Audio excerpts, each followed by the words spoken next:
Welcome back to the Politics with Paul podcast, your home for nonpartisan discussion of political science and civics. I am your host, Paul Rader. It's yet another guest episode on tap. And for those of you who are new, no matter who it is, I always give the disclaimer that I do not take a stance for or against a guest's political views or groups they support. But as always, today's topic is one that concerns all of the political spectrum. Specifically, how do we make civics education more accessible for the public? It's faced a lot of challenges in recent decades, with even some of the more basic civics concepts not understood by as many citizens as they should be.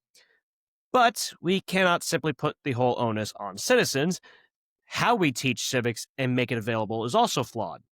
So, how do we fix these problems and make civics more accessible to the general public? That's what my guest, Roneka Matheny, is on today's podcast to talk about. Roneka and I actually know each other from back when we both used to work for Ballotpedia. Beyond that, though, her civics credentials also include working as a visiting professor for American government and policy analysis at the College of Charleston over in South Carolina, a local elections official in South Carolina and Michigan, a U.S. politics instructor for California Intercontinental University, and a civics education consultant. And she's also the founder of the nonprofit Civics for All. And through Civics for All, Roneka is promoting her new book, Civics for All, a crash course in U.S. government and politics, coming out in December. And that's the main crux of the discussion today. So let's talk about her book and all things civics education and how we can make it more accessible, both for students and adults that are past their classroom days. Please welcome Roneka Matheny to the show. Roneka, thanks for coming on. Long time no see. How are you? Thank you so much. It's a pleasure to be here. Thank you so much, Paul. Yeah, no, absolutely. It's nice to have somebody that, I mean, obviously I enjoy having all my guests on here, but a lot of them I only have recently met. So it's cool to have somebody that is for a blast from the past, for lack of a better term, even though it really wasn't that long ago that we were at Ballotpedia. Sure. But I like to go back in time for the first question for our guests, to the formative time that spawned their work. So what motivated you to get into civics education as a career? Well, I love this question. So, when I was working on the book, which is something that we're going to talk a little bit more about later, um, I really had to think deeply about this. I wondered about what was I like to call it my political origin story. And for people like us who spend our time writing about politics and, teaching about politics and things like that, typically we can sort of look back in our past and pinpoint one moment as our sort of political origin story, which set us on the path. And so for me, I talk about that story at the beginning of the book. I call it my spark. And Bill Clinton, if you believe it or not, actually was the source of that spark for me. So when he was running for president for the first time in 1992, I was about 8 years old. And I tell this story in the book about how I sat down in front of the couch with my brother and my parents to watch the Arsenio Hall show. And we saw him come on with his sunglasses, playing the saxophone and telling jokes. And really, what that moment did for me was completely change my attitude towards politics. At 8, it wasn't something that I was really paying much attention to. I sort of thought of politics as something that old people talked about that I couldn't really understand. And Bill Clinton actually made me think of politics as something that could be fun and exciting and something that maybe I should pay a little bit more attention to. And so I consider that to be really my political origin story. Now, I do want to say that, of course, I'm sure there were a lot of other kids who watched that broadcast and didn't come away with the same sort of life changing feeling. And so I don't want to take anything away from my parents and my upbringing because I think that was a large part of it as well. So my parents were small business owners and were very sort of deeply invested in the community. My mom ran for school board. I can remember as a young person going door to door with her in our neighborhood, asking people to vote for her. My dad was the president of our local Sertoma club, and he actually was the announcer at some of the Little League football games. And so he was just, kind of somebody who everyone in the community knew. And they both sort of instilled in me this idea that being just a member of a community or society is not enough. That you need to be an active member. That you need to take a leadership role and really try to do something in life that's going to make people's lives better, other than just your own. And so I think that that's really what kind of set me on this path. Gotcha. Yeah, I'm trying to think. I was born shortly into Bill Clinton's tenure. I'm Ah, 1993, so you're calling so me old. uh, no, no, I'm not doing that. I'm just, but it is kind of funny to think about like all these kids now that are just like, boy, kids who are turning 18 were barely alive when George W. Bush was president. And Absolutely. it's just like, well, that was like that I mean, most of my childhood was during those years. I was 7 when he became president. And I obviously, as a 7-year old, I didn't know. I sort of understood what was going on since I'm a Floridian. Obviously, Florida is notorious for its role in the 2000 election.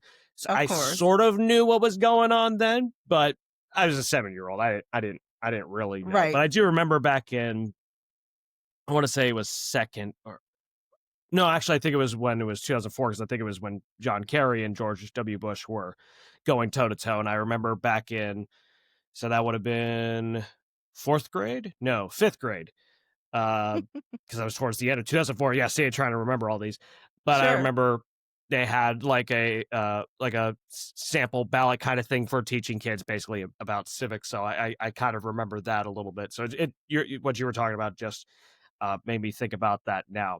But yeah, I think it's always fun to go back into those old times and just see like what all those little things that really led you onto that path, or seemingly little things that eventually had a big impact. Yeah. I mean, I remember having a conversation with a guy once who told me that that his political origin story was he remembered being a kid when the Challenger exploded when Reagan was president, and sitting in his Oh yeah. elementary school classroom, and all of the teachers and the adults were all just didn't know what to do and were super nervous, and they turned on the television and Reagan gave that speech, and he said he became a lifelong Republican after that, just because he really appreciated how Reagan made him feel safe. And explained things to children at that time that just made him feel like he was someone who was being talked to directly by the president. And so I think, it kind of goes back to the feeling that I had. Spoiler alert, Bill Clinton actually won that election in 1992, right? And became president.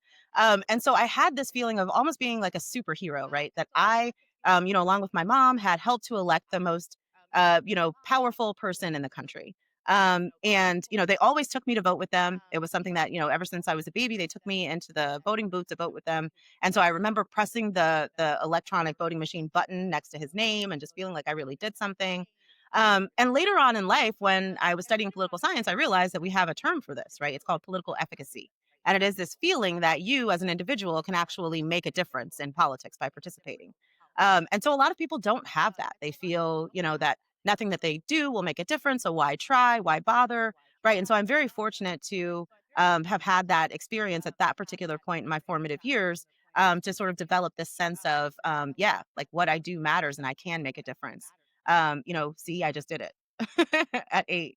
And Yeah. so I think that that really is kind of what set me on the path. And from there, went on to study political science in college at Emory University.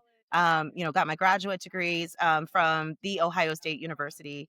Have to say the the Ohio State University, and then went on to teach and write about politics and all of that kind of stuff as well. So kind of set me on this lifelong path. Gotcha. Yeah. That's yeah, it is just amazing just the what seems to be a little thing like you were just talking about Yeah. with your friend or whoever you just met, just hearing a speech from Reagan just suddenly, set the path for him for his political views later on in life. You never know what little things are going to have that impact. Now let's get more specifically into Civics for All, your nonprofit. Why found this nonprofit, and what are you ultimately trying to do with it, and what successes have you seen through Civics for All? So the idea, the whole sort of overarching idea behind it is to take the information that I was teaching my students in my intro level political science class at the College of Charleston called American Government and disseminate that information to as many people as possible. So that's the idea behind the organization. So in terms of why I decided to do that or why I decided that it needed to be done, um, it's another sort of story from my background. So it kind of goes back to 2016 for me, around the 2016 election. Um, my mom had just passed away in 2015. And I had taken some time away from teaching and my community roles and was just, sort of trying to heal. But as just an average citizen, I was sort of experiencing the same fear and anxiety and, all of that sort of stuff that was going on around the 2016 presidential campaign. And I saw former students of mine who were arguing with each other online about politics and threatening to disown people and never speak to people again because they disagreed with them. And I just was really sad about it. And I wanted to get involved and do something, but I wanted to do something positive. And so I wasn't sure, what exactly to do. And I thought about a couple of different things. And what I landed on was actually volunteering to work the elections that year at my local polling place in Charleston County. And so I just, just want to take a second to say for people who today may be overwhelmed by politics and overwhelmed by all of the anger and the vitriol, and just kind of not really knowing what to do. My advice is just to find one thing, one positive thing that you can do, that you have the talent, that you have the skills to do, and then focus on that. Just focus your attention and your efforts on that instead of, doom scrolling. Right? Or instead of Yeah. arguing with people online. And so that's kind of what I did in 2016. So I decided to volunteer. Shout out to the Charleston County Board of Elections. You guys are awesome. It was such a rewarding experience for me to go through poll worker training and to learn how elections work. So, it's kind of weird that I'm saying that, right? As somebody who had already been teaching political science for years at that point, and who had studied and gotten graduate work done in political science. Um, but I guess, most of us, when we learn about things in political science that have to do with elections, we're learning about the national level, right? We learn about how the Electoral College works and, all of that sort of stuff. But what we don't learn about is every single state has different laws, right? We learned a lot about this at Ballotpedia. Every single state has its own Hmm. rules, right? About how elections are run, what dates elections can be held on, right? Even down to in some states, they only do vote by mail. That's the only option, right? Whereas in other states, they might not even allow vote by mail, right? So there's just so much variation in terms of voting laws and rules. And so being able to sort of get into the nitty gritty of my state at that time and the way that our elections were administered really helped me to even develop even more of a love and a trust for politics and government, just to see, the fact that you have every, county clerk across the country is basically recruiting an army of temporary workers and volunteers who are coming from their local communities to help them administer elections. And these people may be older retirees, or they may be, stay-at-home parents who don't have other jobs, or they may be people who are just out of work at the time. Right? These people are Republicans and Democrats and independents. They're coming from all different walks of life, but yet they're all coming together to help their local community to administer an election. And it's just something. There's something beautiful about that. And I think that a lot of people don't really understand how elections are administered, like how their votes are actually counted. And so that poll worker training is super helpful just to see how things work. Because in that lack of knowledge, what you actually have is this sort of opening for all of this misinformation and conspiracy theories and doubts and all of that sort of stuff to creep in. And so, I mean, if I had my way, it would be every 5 years, every American citizen would have to volunteer and have to work the polls, in their local area, just so that they understand how their system works. I'm sorry, that's my little headphone. Just so that they understand how their system That's all right. works. Um, so basically, the situation or the experience that I had in 2016 with working my local elections in Charleston County, it gave me the opportunity to sort of see how our elections were administered, but it also gave me the opportunity to interact with voters on an individual level. So the job that I was doing, I actually went to work a couple weeks before the election, and the job that I was doing was working the phone bank. And so local voters would call Okay. and they would, ask whatever questions they had about the upcoming election. And so it was my job to answer those questions. And it gave me the opportunity to interact with all these voters from different walks of life who really cared, right? Who wanted to make sure that their votes were counted. But what I saw was that a lot of them had a profound lack of just basic civic knowledge. There were so many conspiracy theories coming from voters at that time, and this is 4 years before the controversial 2020 election, right? This is 2016. So I had people calling in that were upset about the color of the I voted sticker because they thought that it favored one party over another. People called in Yeah. who were um, upset at the order that the parties appeared on the ballot, not realizing that that order is actually set by statute and it rotates every election Yeah. cycle. So this year it may be that party that's on the top of the ballot, but next time it'll be a different party that's on the top of the ballot. And so all of these things were sort of spun into conspiracy theories by voters who were just really anxious and wanted to make sure that their votes were going to be counted properly. And so that is what kind of created this need in my mind, right? So I've got these two very different realities. On the one hand, I'm a former professor at that point of political science. I teach this intro level class. So I know that the students who I personally am dealing with, who I'm teaching in my classes, that they're learning this information, right? They have this basic level of knowledge. But then I'm working elections and I'm dealing with all of these voters who are calling in that are adults, who are living their lives every day who don't have this basic level of knowledge. And so I just wanted to find a way to bridge that gap and to share the information that I was teaching my students with as many people as I possibly could. Yeah, you're speaking exactly to one of my values. Is one of the overarching things I do or reasons I do what I do is trying to bridge these civic knowledge gaps. And I mean, even every once in a while when I'm researching for these episodes, particularly the ones that I'm just doing on my own, even if it's a topic I know about, I'll find some new information. It's like, oh, huh, I didn't know that. And it really rounds out everything well. And it's even you and I who have been educated in this, it's a lot different when you actually ingrain yourself even more in the actual system. And I've thought about doing local election official stuff, especially because people don't realize how much it's almost, if not entirely, local or elections are administered by local governments. It's not state, and it's Yeah. certainly not federal. I mean, there you obviously have like federal elections commission and all, or commission and all that, but they don't handle all the really nitty gritty stuff. They're not the ones that bear the brunt of the cost of these elections. It's the local governments that do. And unfortunately, though, like you said, there's a lot of people that don't have this knowledge, and unfortunately nefarious actors of all very political stripes capitalize on that to try to manipulate them. And that's partly why civics education is so important and really tamps down on this polarization. So you've written a book called Civics for All, a crash course in U.S. government and politics, and I'll include links when this episode comes out. And by the way, welcome to the self-published author ranks. Thank you. I'm not Thank you. the MC or anything for it, but I'm gonna dub myself the greeter for it. So welcome aboard. But what compelled you to write this book specifically, and what do you hope its impact will be? Well, I so we talked about my sort of overall motivation for knowing that there's this lack of political information out there and wanting to sort of fill that gap.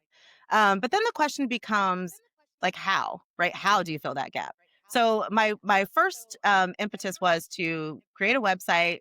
I wrote essays corresponding to each week of the course that I taught, and then posted them on this website. And I was like, you know what? Now I'm done. Got it out there. America's gonna know Yeah. how everything works, right? And of course, that is not what happened. I really don't know how many people actually ever saw that website at all. Um, and I just didn't account for the fact that it's not just about writing it, but it's also about figuring out how to get people's eyes on it. And so I started to realize that maybe a website wasn't the best way to go about things, right? If you've got a website that's just got a couple of pages that have these very, very long, pages worth of text on them, that's not a very good website. It's not going to be very attractive for people. And then on the other hand, there's this sort of problem of it not being comprehensive because how are people finding your website? Well, more than likely, they're finding it through Googling a particular term that's going to pop up on just one of those pages. And there's no guarantee that they're even going to realize that you have all of these other pages that are a part of the website and that it's going in some sort of order. And so what I, really started thinking about is the fact that, maybe technology isn't the answer to this particular problem. Right. All these technological advances that we've had over the past several decades have given us the ability to basically look up anything we want, right? There's endless information on the internet, but just because it's there doesn't mean that it's good information. And especially when it comes Yeah. to politics, you have a really high chance when you're doing your own research that you're going to run into some bias, some political spin, some misinformation, some disinformation, right? Or at the very least, some inaccuracies, right? And so what is the best way to sort of go about educating people who are well out of the classroom, people who are just adults who are living their daily lives. And what I came to the realization of is that, we really don't have a better vehicle than just a plain old book. And so I thought, the strength of a book is that I get a chance to put all of the information that I want in there, organize it in a structured, ordered way, the same way that I would do in a classroom, right? It doesn't require anybody to sign up for a class. It's not going to take them weeks or months to complete. There's no assignments that they have to, do. There's no tests that they have to take. People can read this book at their own pace. They can learn at their own time, on their own time. Um, and also, it's not, it's a novel sort of size book, right? It's not something that's going to be thousands of pages long, like a textbook that you would have in a typical class that an average person would have to try to navigate through. Um, I've also made an effort to include a few personal stories and a little bit of humor in the book to keep it interesting. So it's not so dry like you would necessarily find from a civics textbook that you might be able to get your hands on from when you were in school. So I've made every effort to try to make this a very sort of streamlined vehicle to get the majority of civic education information as much as I can from the class that I taught into the hands of regular people. Um, so yeah, I wanted to make it easily digestible and easily accessible. And I just came to the realization that a book is probably the best way to do that.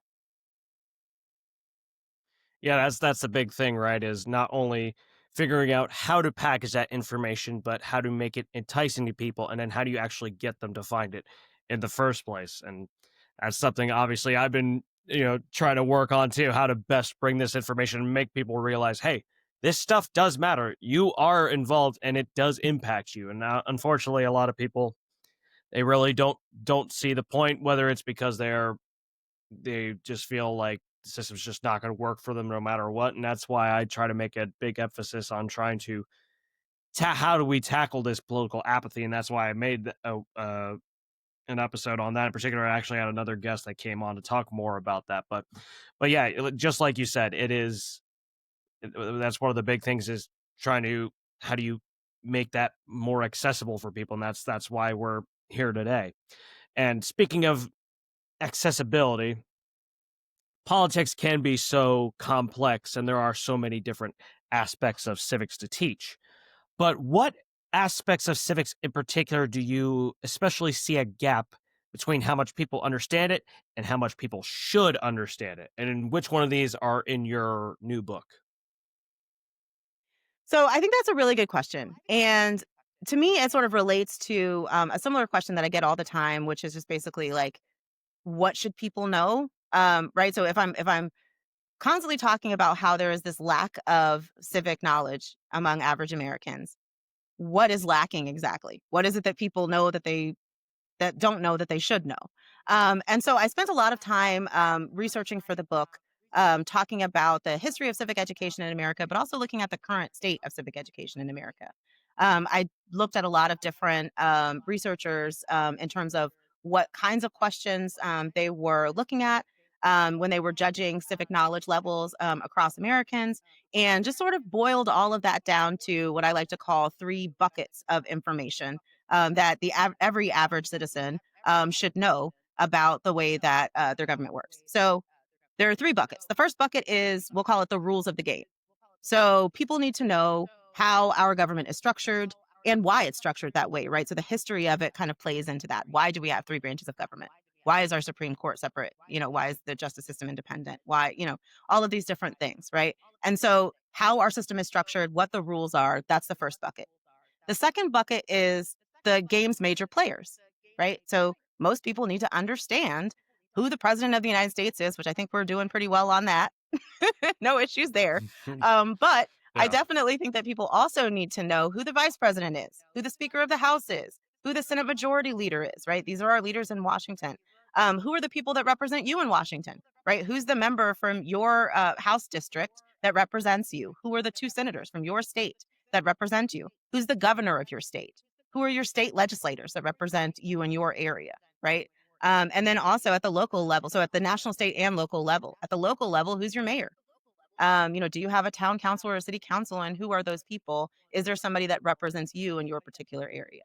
And so I think that those are the first two buckets that people really need to sort of wrap their minds around. The first one, the rules of the game, we're doing okay there, but I have some statistics that I'm going to cite in a minute to show you that, like, not as many people as you would think understand what the three branches of government are and the sort of basic rules. And then when it comes to key players, if any of you guys are old enough to remember, Jay Leno used to do this thing where he would go out on the street and ask people basic questions.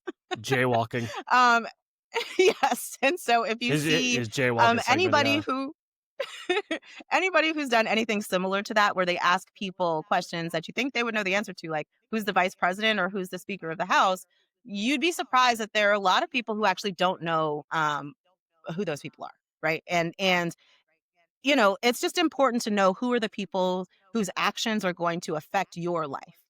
And that's why you need to know, right? You don't need to know just for some trivia game, right? You need to know because these people's actions could affect something, that you do in your daily life, or a program that you take advantage of, or something along those lines. So it's the rules of the game, the players of the game, and then the third bucket is the issues that are being discussed, right? So people should have just a basic understanding of, when the president is talking about healthcare, people need to know what the ACA or Obamacare, they need to know what that is. They need to know what Medicare is. They need to know what Medicaid is, right? So that when politicians are talking about different, their differing opinions on what should be done with these programs, you know what their suggestions are going to do in terms of how that's going to impact you, right? So if you are a young person, let's say, and you aren't on Medicare, so you think you don't have to care about it. Well, what about your grandparents? What about older people in your life that you do care about, right? Those people may be affected. And so it's important for you to understand what the program is and how it works. And, the same thing with, we've got a lot of foreign policy issues that are going on right now, and everybody doesn't understand all the nuances of what's going on, right? But you just need to have a basic understanding of what's happening there so that you can understand when politicians are talking about things. To me, what's so important when it comes to civic knowledge is not just having this knowledge for knowledge's sake, right? It's not just, you just need to know this stuff because you're a citizen. And so as a citizen, you need to know this stuff, right? It's because it's for a reason. It's all for a purpose. And that purpose is to hold politicians accountable, right? The whole way that our system works is it's the voters' job to hold politicians accountable for their actions, right? We put people into office, we vote for them in a representative democracy to make decisions on our behalf and to take actions on our behalf. And so when they take actions that we don't like, or when they make decisions that we don't agree with, then at the next election, it's our job to hold them accountable. Now, if they are doing things that we like, then it's our, sort of responsibility to help to keep them in that position because we like what they're doing. And so that's just, how the system works. And if you don't understand how the system works, um, then how are you supposed to play your very critical role of holding politicians accountable? And I do want to say also that I mean this not just as some veiled, attack on Donald Trump. I also mean politicians who are closer to your local level, right? I also mean politicians who may be in your political party. You need to make sure that you're not just looking at the label, but you're also looking at what these politicians are actually doing and what they're saying that they're going to do when they're running for election. And then make your decisions based on that in terms of, instead of just making it based on whatever the party is. and that's such a great point about the accountability aspect. That's one of mine. Obviously, I try as best as possible to practice what I preach and to be self aware. Is just this whole I there is a huge problem we have with accountability. I personally believe we do a poor job of it because a lot of people think accountability is just going after the flaws of the quote unquote other side. If you're only taking to task people who don't agree with you, that's not real accountability. Real accountability comes from Hmm. holding people accountable that think more similarly to you. So if it's Republicans with Donald Trump or if it's with Democrats with their own party, doesn't matter. Everybody needs to be held accountable because nobody's infallible, and voters have to be held accountable too. We all are accountable Absolutely. to some degree, but yeah, I do appreciate all those points and really that whole breakdown of those several buckets. I think that's a really great way of putting it too, and especially with the local level, because it's not just we don't or people don't know about their local level, and to a lesser extent the state level. It's also extraordinarily difficult to find this information. You remember from Yeah. especially some of the stuff I did from Ballotpedia and stuff you did for Ballotpedia. When we're trying to find stuff about local level politics, it can be Yeah. extraordinarily difficult to find this information. You're going to New York City or Chicago or Los Angeles. Okay, yeah, those are the biggest cities, so they're gonna. Then if you're finding something like, I don't know, Gary, Indiana, or something like that, not picking on you, Gary, just as an example. Uh, but yeah, so many of these other places, or like even my town is that I live in is a pretty big town. It's not incorporated, but it's a pretty good sized town. It's really blown up in recent years, but it still can be extraordinarily difficult to find information on that too. And the information's just not there. Or I remember one particular project I did for Ballotpedia where I was looking for every single county's elections website, if they even had one, and some of them looked like they were Right. made in like early 2000s GeoCities. Like, what is George W. Bush still the president here? What are we doing here? Have you updated this website recently? But yeah, you're right. That is a really interesting way of putting it in those little buckets, and actually makes a good segue into this next question.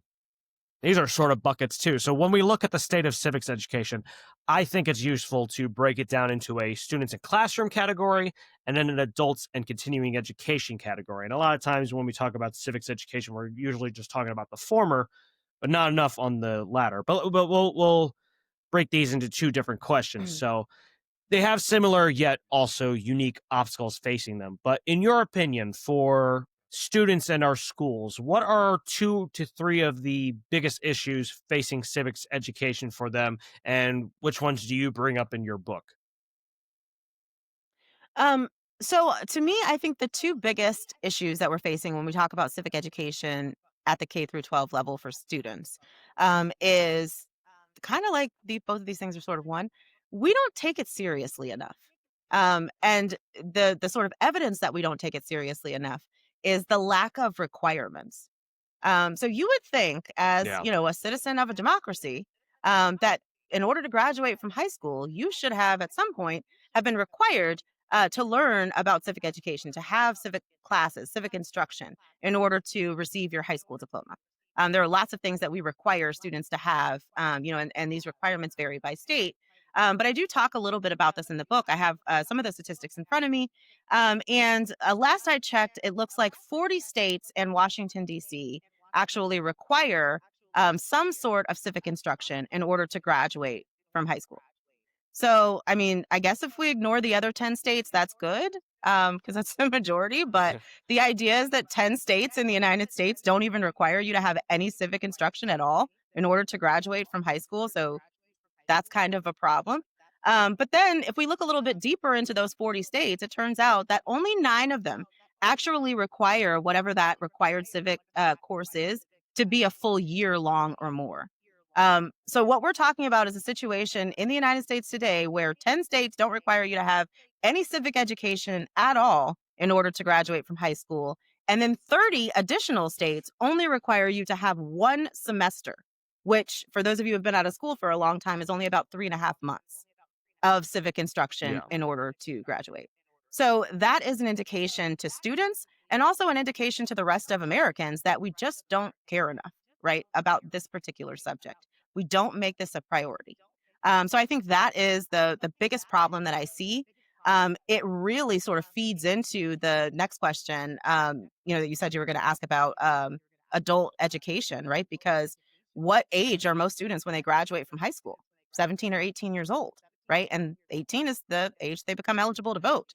So what we have is a bunch of voters who we are not preparing adequately to participate in politics and to basically play this huge role in keeping our system going.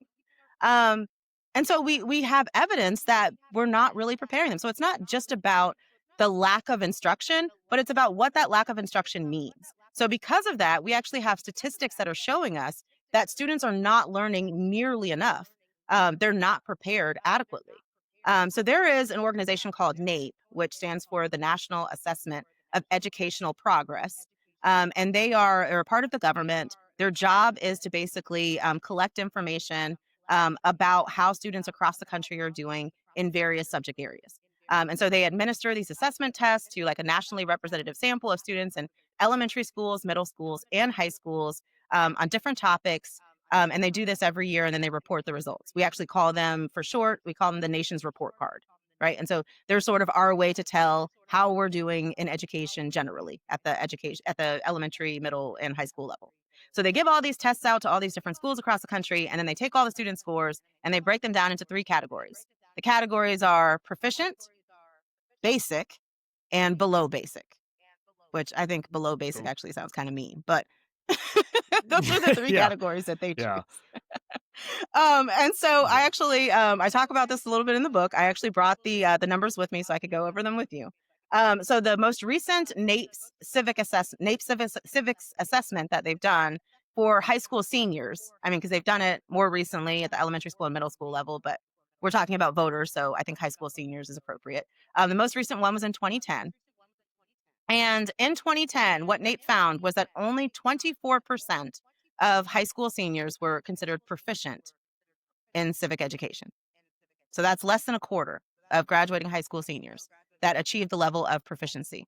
As a matter of fact, more students in 2010 were actually considered to be below basic than proficient. I think the below basic number was 36. So you might be thinking, oh, wow, maybe something really bad happened in 2010 and students just weren't paying attention. But no, when you go back and you look at the scores before that, these numbers actually remain remarkably stable. So if you go back to 2006, it's 27% proficient and 34% below basic. If you go back to 1998, it's 26% proficient, 35% below basic. So basically, what we're seeing is not only are we not Wow. adequately preparing our high school students to participate in life, in civic life. But we haven't been preparing them for quite some time. This is not something that just started that's new. This is something that's been going on for a while, and it's remained pretty stable. So if what we're seeing with these numbers is that high school students are scoring this low, well, then what do we think happens when those high school students graduate and they go out into the world and then they become regular voters? They have that same low level of civic knowledge, right? They're unprepared for the very important role of keeping our system going that we expect them to play. And so that is, that's sort of the issue that we're struggling with here when it comes to what our students facing, and then it feeds directly into the situation that we're facing when we're looking at adults. Yeah, I don't think you can disagree with the idea that we don't take it seriously enough for our students. Obviously, the statistics you brought up are a clear example of that, but just in general, as we can look at just generally how well prepared they are, how much people participate, how much people feel that they know about politics, that internal political efficacy. Now, how exactly to address it, yeah, there's a discussion to be had about, like, well, then you got to take, if you're going to put it in school, then you might have to take an elective out, for example, even though we have a Hmm. bunch of electives that kids can have. So I'm not going to pretend that I know the exact answer for that, but there definitely needs to be something more concrete put in our high schools and even arguably middle school as well. So I definitely agree with that. But now onto the adult side of things, and you did go into it a little bit because inevitably how we teach our students feeds into how well they know civics as adults. But maybe make it more specifically about adult education and what programs are there for them in that continuing education sphere. So, what are 2 or 3 of the biggest issues that you see facing civics education on that front for adults? And do you talk about them more in your book? So yes, definitely. I talk about adult civic education the majority of the time in my book, and I think that so I start off with the first chapter after the introduction being called "What is Civic Education," where we trace the history of civic education. We talk about these civics requirements and what we see for high school students, and then sort of explain how that feeds into adults. I have a couple more numbers that I want to share. We have, sort of different organizations who do regular civics surveys once a year where they ask basic questions to a representative sample of American adults just to see sort of where we are. And the numbers are not good. They're basically reflecting the same thing that we see in the NAEP numbers. But the Annenberg Public Policy Center, I want to give them a shout out at the University of Pennsylvania. They Hmm. do the Constitution Day survey. They've done it almost every year since 2006. Um, they tend to find, numbers that are not very encouraging. So in 2023, for example, they surveyed 1,500 people. They found that only 66% could name all three branches of America's government. So that's not even 3 out of 4. 17% of the people that they surveyed in 2023 couldn't name one of the three branches of government, which that's not a lot of people, but that I'm concerned for those folks. Yeah. Only 16% of people surveyed could correctly name all of the rights guaranteed in the First Amendment. About half of them, 49%, failed to name more than one freedom of speech, which we all know that one, right? Um, in 2016, so the same Constitution Day survey, it found that only 26% of Americans could name all three branches of government, which at that time in 2016 was a decline from recent years. So not only are we not getting better, but at that point we were getting worse. So that's not good at all, right? So we're looking at numbers that are not just about asking people gotcha trivia questions that maybe they weren't thinking about at the time. Maybe they left the interviewer and then later on they were like, oh, yeah, I should have said this. Right. But it's just something that they hadn't had to think about in a while. But I think that other numbers that we get from these surveys kind of reflect a little bit more of what's going on underneath the surface. So the other thing that the Constitution Day surveys look at is they look at trust in government. And in 2023, they found that public trust in government was at only 18%. Um, that's incredibly low, right? And I can only imagine that it's gotten lower, right? Since then, with as much as everybody is just so very angry and concerned, and all the conspiracy theories that are going on. There's also, this question about voter participation. We've had, very low levels of voter participation historically in the United States. We have seen some evidence over the past 10 to 15 years that that number for some elections, particularly presidential elections, will go up depending on, just to be blatant, whether Barack Obama or Donald Trump, if one of them are on the ballot, we see the numbers go up a little bit. But besides that, we see them being pretty low, right? And even in midterm elections, we Yeah. see political participation numbers being very low. And so all of this is sort of contributing to this sense that not only do people not understand how government works, but now they don't trust it and they're angry about it, right? And so all of these things kind of join together to create the situation that we have now. And I mean, you have to imagine, like, why would you trust something that you don't understand? Right?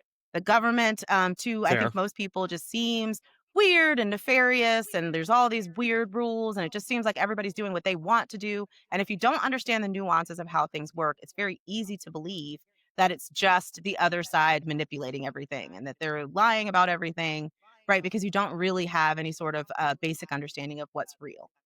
So I think that's a really important part of this. Um, let's see. Another thing that I actually wanted to say too is you mentioned earlier about civics classes and what happened to civics classes. And I just want to take a few minutes to tell a quick story about that. So a lot of times when I talk to people about writing this book and talk about civic education, people always say, yeah, back in the 40s and 50s, we had these what people call Soviet style civics classes, and that was actually a good thing. And what happened to that? Why did we get rid of those? And the story of civic education in America is actually a lot more interesting than you think. I think most people just believe whichever party they are a member of, that it was the other party that messed it up somehow. And actually, it's more complicated than that. It's both parties or both members from both sides of the ideological spectrum that sort of join together to get rid of civics. So, long story short, I'll see if I can condense this into about a few minutes. Um, Basically, when public school started in the United States, it was around the 1840s. Before then, education was only reserved for people who were very wealthy and private tutors. Those people would hire private tutors, and that's how their kids would be educated, or they would send their kids to Europe or something like that in order to get educated. And so, what we find in the 1840s is there is this sort of national impetus to try to start a public school system in America. There are some leaders in this particular movement, like Horace Mann from Massachusetts, who are the people who are pushing for this the most. But the idea is completely based on civic education, right? If you have a system that you've set up that's going to be a democracy where you're expecting for voters to actually play a role, right, in voting and voicing their opinion and how things work, then it only makes sense that you need to have some sort of basic level of education for all of those people so that they're making informed decisions. And so the decision was made to go ahead and create a public education system.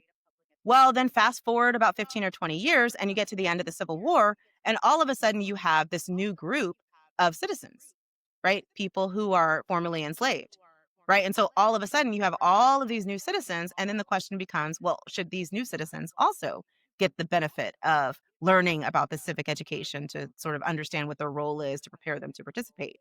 And as you might imagine, with the history of Jim Crow segregation in the South, there were a lot of people who did not want that to happen. And so there were a lot of schools and places of education where, in particular, education about the government, education about civics was suppressed. And people were not given, up to date textbooks and things like that to try to sort of stop them from learning a lot about their status in society. So for some people, okay, that might be the story that you expect, right? But that's not where it ends. That's only the beginning. So if you fast forward another 50 to 75 years, you get to the Cold War. And all of a sudden, those same people who are trying to stop certain communities from learning about civics, learning about the history of America and government, well, they now want them to learn about it as quickly as possible, right? They want them to learn as much as they can about America to instill patriotism and to make sure that they're not going to be susceptible to communist influences. And so all of a sudden, the same people who are trying to stop these communities from learning about civics are now trying to put more civic instruction into classrooms in low income areas and inner city areas and in areas that are predominantly populated by people of color. And so what we find is that all of a sudden, members on the left who are leaders of these groups of communities of color, of low income people, of workers, and things like that, well, they become very suspicious of the fact that the government is trying to teach their students about history and about politics. And they start thinking about this in terms of being some sort of brainwashing scheme, some sort of government plot to whitewash American history and to teach their kids this sort of version that's been dumbed down or distilled or that makes the founding fathers seem infallible or something along those lines. And so all of a sudden, you get these leaders on the left who are railing against civic education, calling it something that's an attack on their children, saying that their children are being brainwashed, which sounds a lot like what we've seen in America over the last few years coming from conservatives who are worried about education, saying that their children are being brainwashed. So this is not the first time that we've seen that happen in American history. And so, long story short, basically, those liberal leaders joined together with leaders on the right who, at this point, are concerned about America falling behind in the space race and want to start redirecting education money towards science and math and other STEM topics. Right. All of a sudden, we get these strange bedfellows where we have liberal leaders who are worried about whitewashing, and we have conservative leaders who are worried about science and technology, and they come together to basically reallocate education funding across the country towards different avenues, right? Whether it be STEM or whether it be, studies in liberal arts that are studies of certain regions and ethnicities and cultures and things like that. And lo and behold, civic education across the country is defunded. And so, my point with saying all of that, sorry for taking up so much time there, but I think it's important for people to understand that history because it's not one group or another. It's not one ideology or another that has gotten us to the situation where we are now. This is Republicans, Democrats, liberals, conservatives, independents, right? All of these people sort of joining together at some point and playing a role in basically killing civic education in America, or at least strangling it, right? And so now, because all of these people have worked together to destroy it, all of these people are going to have to work together to fix it, to rebuild it, right? There's no scenario in which one group in American society is going to be able to fix this problem. Everybody is going to have to come together and work together to fix this problem. That's a really fascinating history. That's a lot of that stuff I did not know about, but I mean, it goes to show you just how long we've had this issue with civic education, and it's easy for one side or the other to say, "Well, see, yeah, they ruined it because conveniently they're on the other side of the aisle," kind of like you said. There's something else I was going to say in regards to that story, but I can't. Oh, I was going to say it's some interesting context added to uh, not necessarily, it's not really an alternative view, but it's another viewpoint, some extra context to. I had a guest on. I want to say it's like episode 52 or something on this podcast. Alex Vassar, he's over at the California State Library, and he made an interesting observation about how the focus had changed from teaching civics and how it impacted people, how they the relation people had to their government, to just teaching straight up government, being very rote, fact based, not really focusing on what people's role in a proper society is.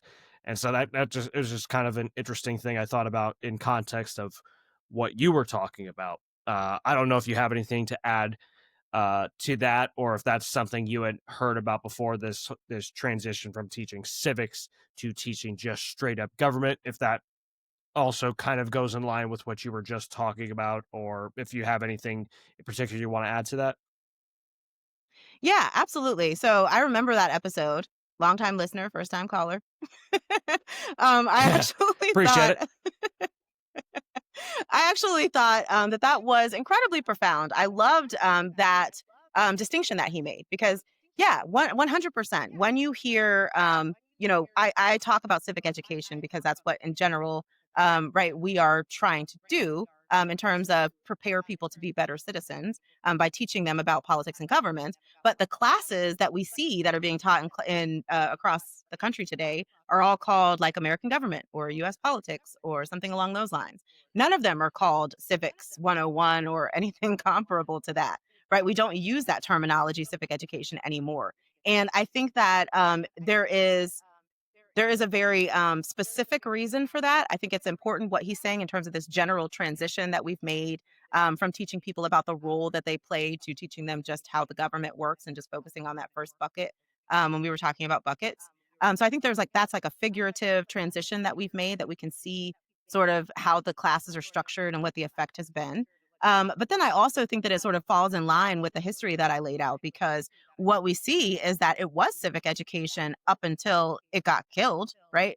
During that time period after, Sputnik, when we've got liberals and conservatives that are against it. And basically what they did was rebranded it, right? So at that point, now it's not civic education anymore. Now it's just American government or US politics. And we're just teaching you how the system works, like bare minimum, right? What we can do in one semester, which is all that's required in most states in America. And I think that part of that is because there was this effort to sort of distance the government from whitewashing, manipulation, all of the sort of negative epithets that were being thrown at those classes. And so trying to rebrand them as, hey, just the facts, ma'am. We're just going to be teaching people about government and how government works was sort of a way to bring those classes back or to continue them without pissing people off, for lack of a better terminology. But yeah, Okay, yeah, I thought that he I was great.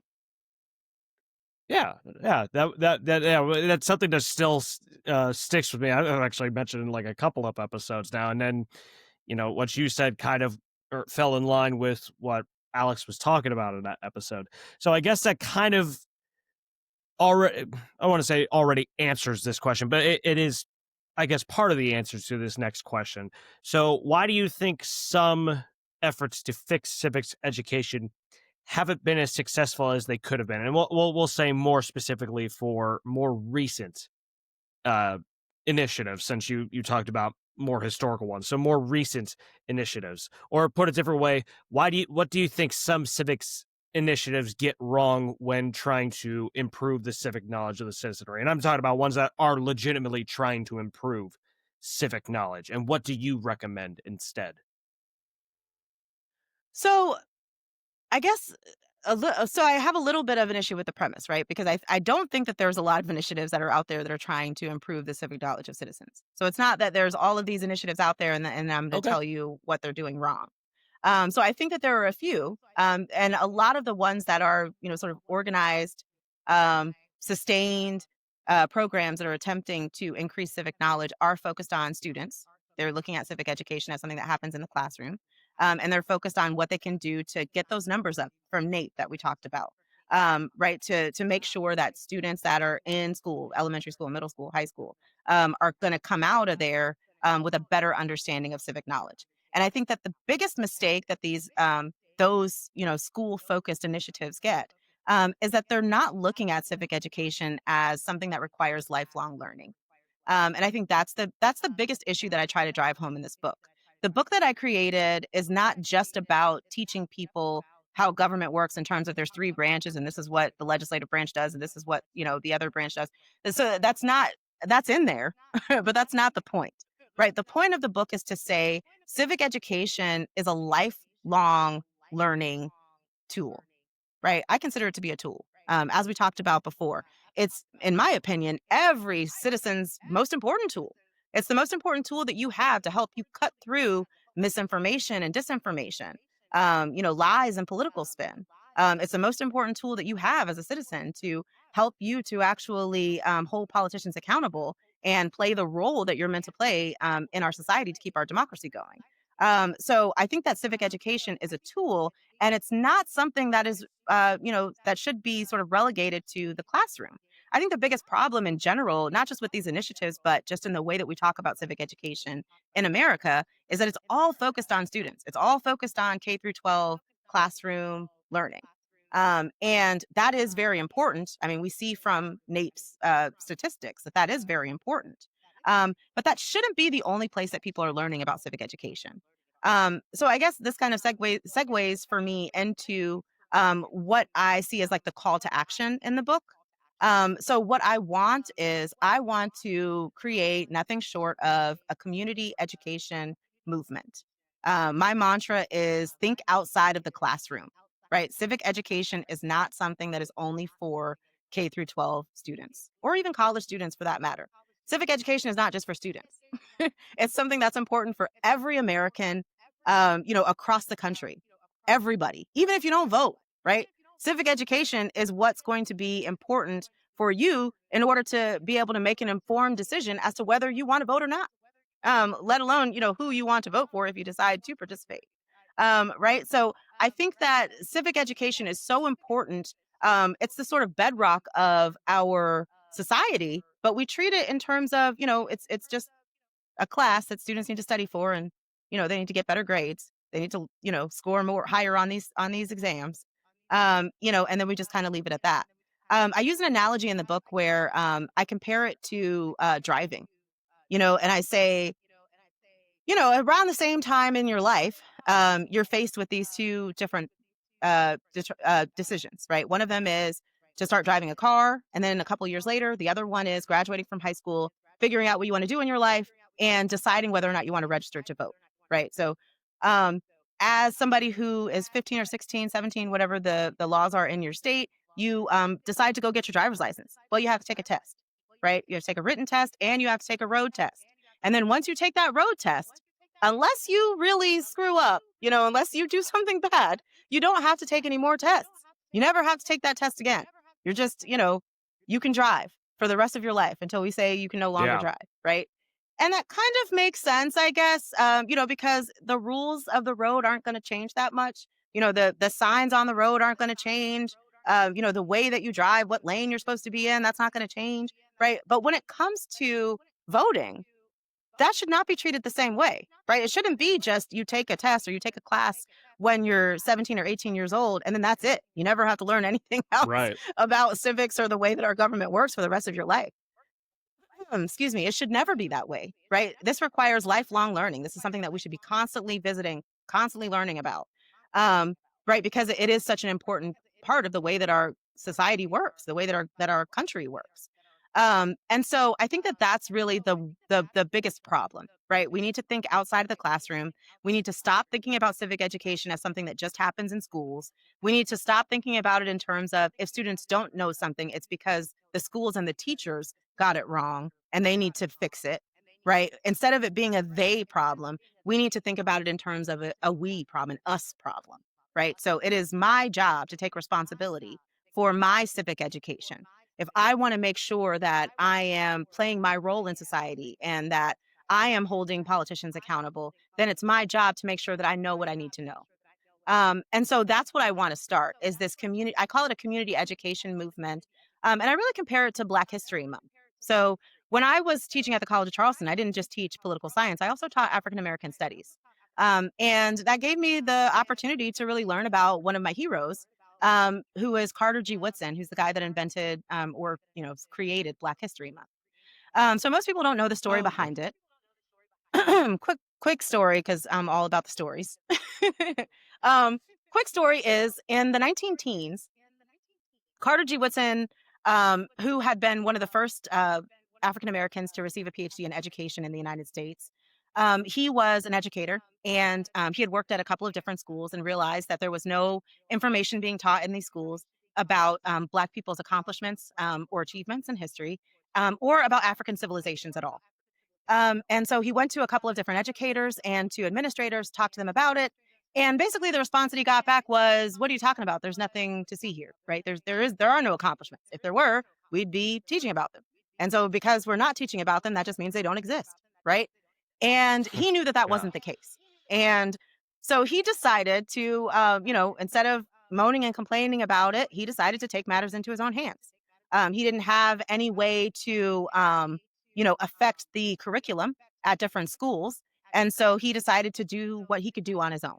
So he started an organization. And then out of that organization, he started a journal, right? And this was, I believe it's still being published today. Um, and the journal, the whole point behind it was basically an early version of crowdsourcing. So he would invite different researchers and scholars from all across the country and across the world, really, who were writing about these things, Black people's accomplishments and throughout history and also African civilizations. And he would get all of the research and collect it in these journals.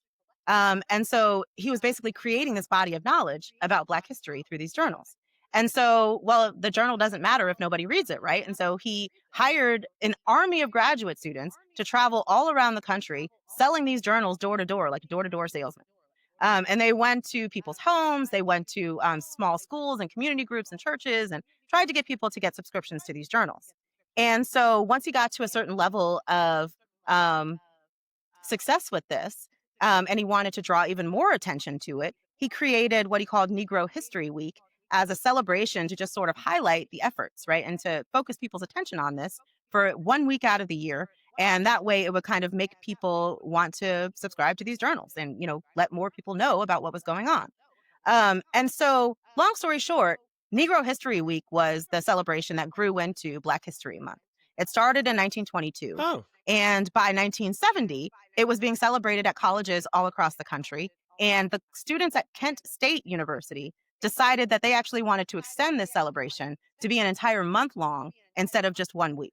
And so they renamed it Black History Month, extended it to a whole month, and that's the celebration that we all, kind of follow along with today. Even McDonald's, right, famously has put a lot of investment over the years into celebrating Black History Month. We have the Black History 365 and, different things that come on television. And all of this got started just because this one guy saw where there was this lack of what was being taught in schools, realized that he couldn't do anything about it through the school curriculum itself, but that if he could raise awareness in just the average community among Americans, that he could encourage people to do their own research and sort of learn about this in their own way. And that's really the sort of model, the big picture for me of what I would love to do is I would love to just encourage people across America to stop thinking about civic education in terms of the classroom and teachers and students, right? Start thinking about it in terms of a responsibility as an American citizen. Start thinking about it in terms of a tool that every citizen should have that they can use to sort of help them get through this weird political environment that we find ourselves in. And so that's kind of what I want to do. that's an interesting parallel that you brought up with the Black History Month. But I agree. Just this, there is a lot of times too much of a short term focus on how do we teach kids now or we teach adults now about this, but don't really have that sustainability focus on the how do we make this long lasting where it's actually going to stick with them. I think that's a very good point to bring up. I mean, really, so many things that we teach people just especially when teach people, make them practice for a test or an exam, and then after that, the information's gone, poof, and did they really ultimately learn anything, kind of thing, I think you see that with civics especially. So definitely can appreciate that motive, that Well, goal and for civics for all. woe to anyone who has to just depend. I'm sorry. I was just going to say, woe to anyone who has to depend on only the knowledge that they learned when they were 17 years old for any particular topic. Right. If you had to deal with something every single day in your life for the rest of your life, and the only thing that you ever learned about it was when you were 17 years old, good luck, right? It's Yeah. not going to go so Well, well. right. Well, I mean, whenever I post something on LinkedIn or on Medium, or talk about the book that I wrote or anything like that, I try to give more critical thinking tips of, like, give them questions to think about, not just straight up tell Hmm. them information. Or if we bring it back to that civics versus government, civics really make you think about your place in a civic society, whereas government's just wrote information, which I personally find fascinating, but not everybody is going to. So you have to really make Right. it more applicable to them, like you just said. So we're running a little low on time, but we should be able to get through Sorry. these last few questions. No, no, you're good. Hey, story time is good. It helps flesh out. Excuse me, all these points that we're talking about, especially because stories often particularly stick with people more. So let's be a little bit more positive here now. So what are some of the improvements you've seen in civics education in recent years? I know you said that there's not really actually that many civics initiatives, but what are some of the positives that you've seen? Well, I think this is a really important question too, because I definitely don't want to seem like I'm only looking at the negatives, right?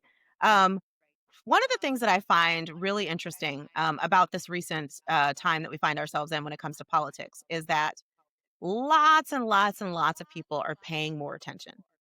Um, it used to be, as I talked about at the beginning, people like us are people who are always sort of interested in politics, right? Ever since we were younger.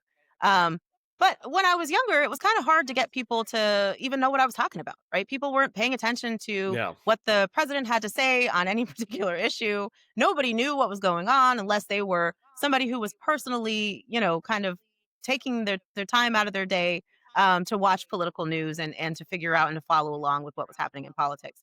And today it's almost inescapable, right? It is something that, Yeah. everybody is aware, and for lots of different reasons, for technology reasons, for personality reasons, for, the personalities that we have at the head of the government at this particular point in time. But for lots of other reasons, all of a sudden, political interest used to be something that we saw numbers very low in.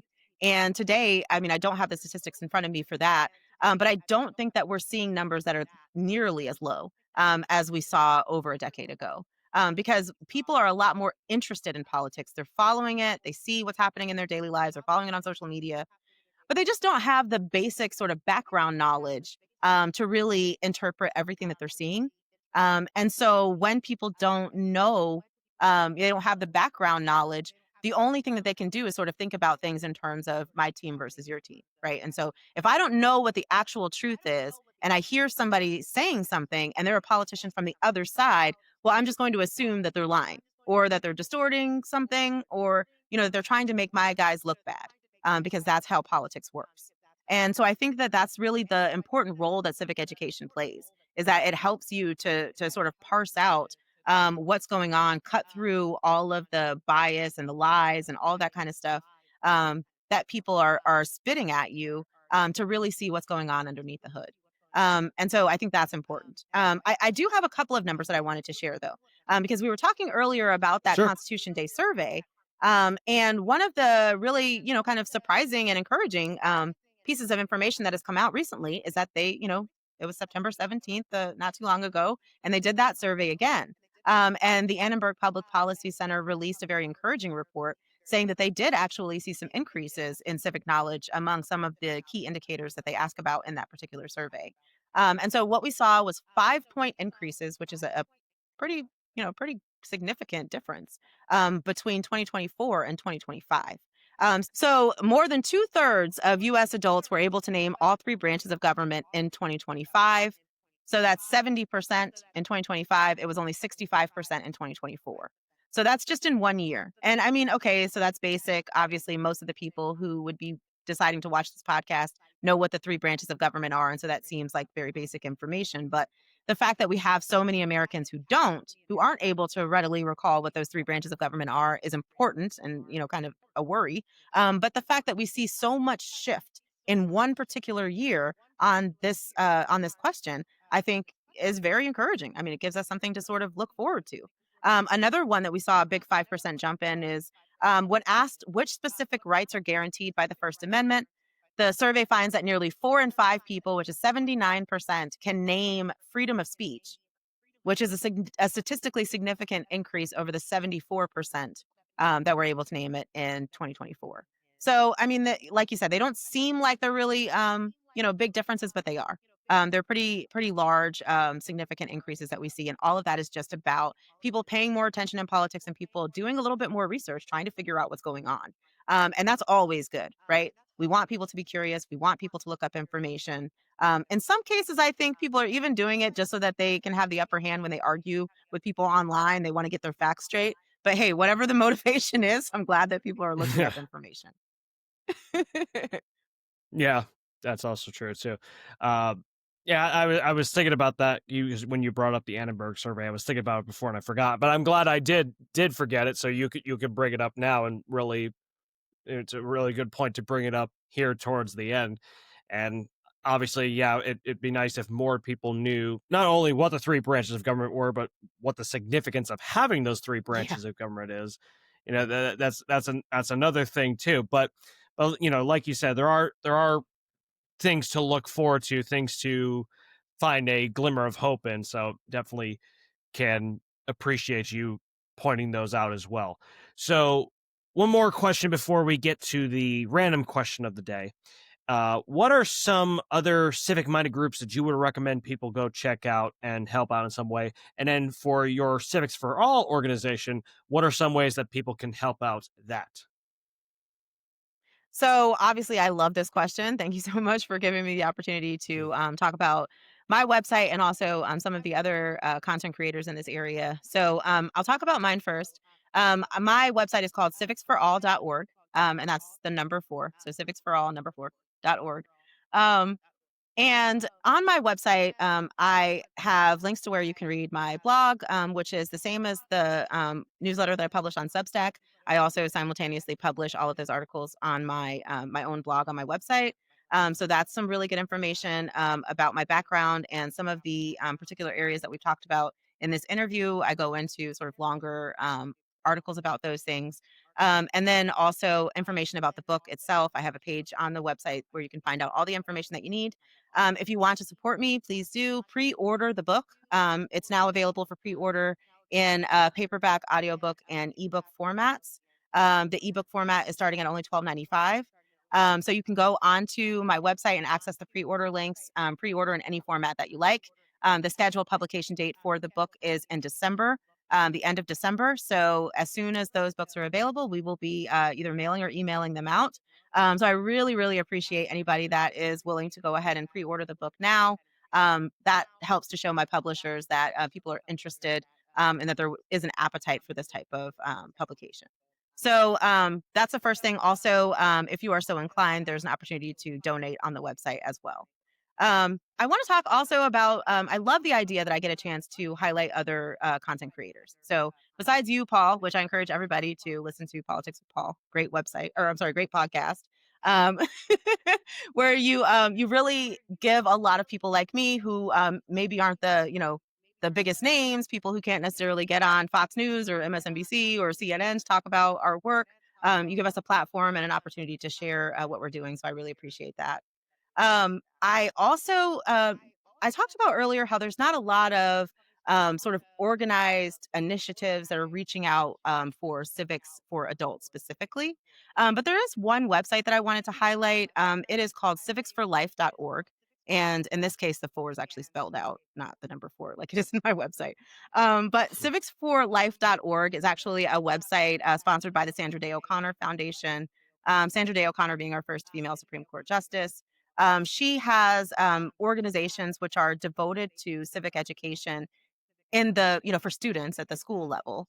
She has one called iCivics, but this one, Civics for Life, is specifically geared towards adults. You can go on this website, you can take quizzes, you can read articles, you can do different activities that are all designed to sort of increase your civics knowledge, not as a middle schooler, but as somebody who's an adult and leads a busy life. So I think that that is wonderful. Their website is a model for some of the things that I would love to be able to do on my website moving forward into the future. The other thing that I would encourage people to do is read newsletters and listen to podcasts that have to do other podcasts that have to do with history, the history of America, and also about politics and government. So I would suggest my two favorite newsletters on Substack. If you guys are active on Substack, Civics for Adults by Donna Blankenship, who is just a wonderful person.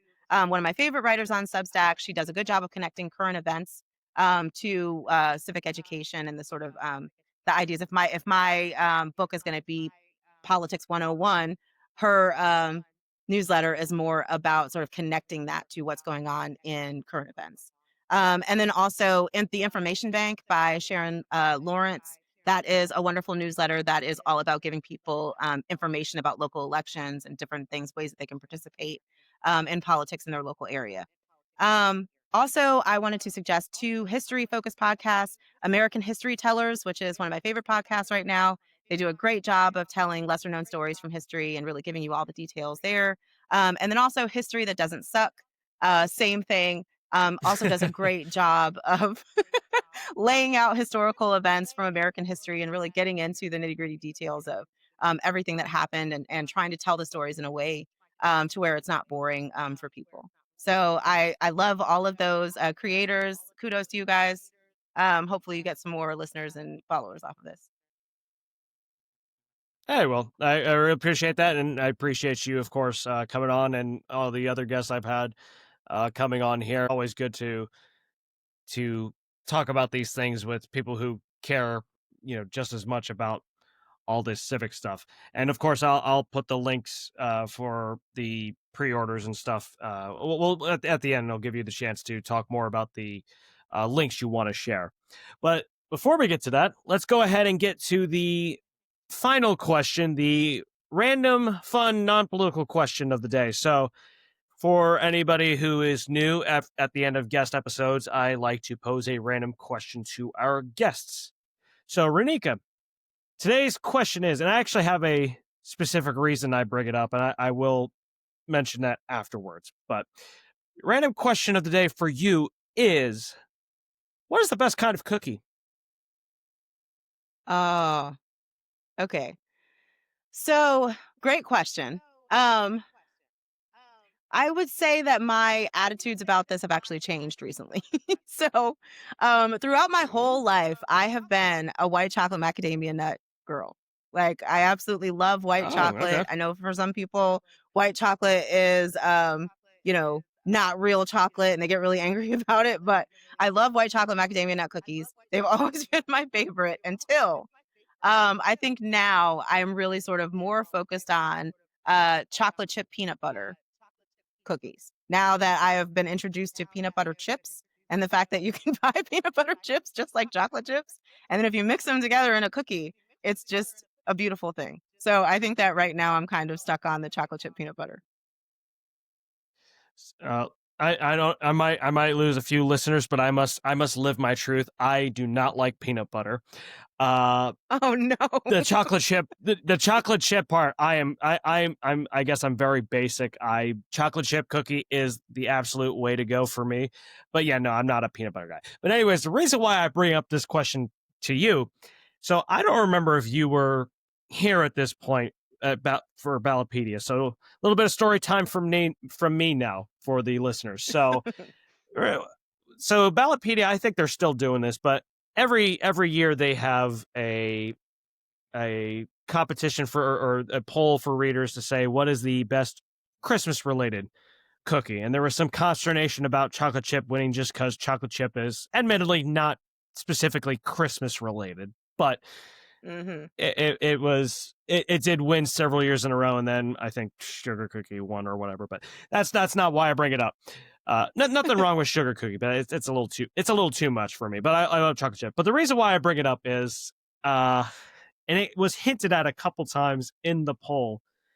There, I'm not going to say her name. I mean, it's a funny story. It's not like I'm actually putting her on blast. But there was a former employee of Ballotpedia. She left sometime before you and I did. But I don't remember how it came up. But something about the peanut butter balls came up, or the Buckeyes. Are those Buckeyes? The peanut butter balls? I think they are. Oh yeah. Okay. Well, peanut butter balls covered in chocolate. Yeah. Okay. She insisted that those were cookies, and basically nobody else agreed with her. And she Buckeye was balls are not cookies. adamant. She was adamant that it was a cookie, and she was like, that was absolutely her hill to die on. And so, oh no, I think Roneka dropped out. But oh man, I'll have to get the links from her if she did drop out. That stinks. But yes, former employee, she was very like, peanut butter balls are cookies, and she was ready to die on that hill, and it became a running joke for a little while there at Ballotpedia, and it got hinted at a couple times in a couple of the polls for which one was the best kind of cookie. But yeah, fun times there in the Ballotpedia Slack channel. But that is going to wrap it up for today's episode of Politics with Paul. Unfortunately, or luckily, at least Roneka was able to answer all the questions we had. I'll get any more of the links that she wants to specifically share and put them in the show notes here. But my links, my Facebook, Paul Rader, author and speaker, my LinkedIn, my medium.com profile, my 5-day educational email course on how to more effectively mitigate polarization in politics, my book on Amazon, and my email, paulraderwrites@gmail.com. So we're going to wrap things up here, and thank you so much for listening. Please like, comment, and subscribe. And until next time, take care.